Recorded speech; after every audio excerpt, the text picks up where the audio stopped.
রুটি, chilli soybean, শসা। ব্রেকফাস্টে থালাটা ওকে ধরিয়ে দিয়েই লাঞ্চ বক্সটাও ঝটপট প্যাক করে দিলাম। শসা খেজুরের সাথে চিলি সয়াবিন, ভেন্ডি আলুর তরকারি। লাঞ্চ বক্স নিয়ে ও নিচে নামলো। ব্যালকনি থেকে আমি লক্ষ্য করলাম ওয়েদারটা সকাল সকাল বেশ পরিষ্কার, পাহাড়ের ভিউগুলো বেশ সুন্দর দেখা যাচ্ছে, হালকা মেঘ মেঘ রয়েছে।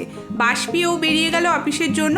গাছটা একদম মুচড়ে গেছে, রবিবার দিন একদম জল পড়েনি, কিন্তু 2 ঘন্টার মধ্যেই দুপুরবেলা বেশ সুন্দরভাবে জল পেয়ে সতেজ হয়ে উঠেছিল। ঠাকুরকে ধূপ দেখিয়ে নেওয়ার পরে বিকালবেলা বানাচ্ছিলাম একটুখানি চাউমিন।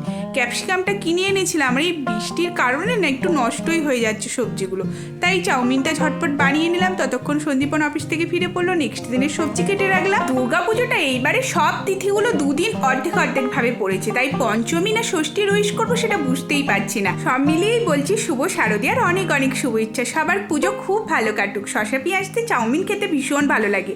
এরপরে আমার শপিং ব্লগটা শেয়ার করেছিলাম, চ্যানেলে দেখে নাও। টাটা।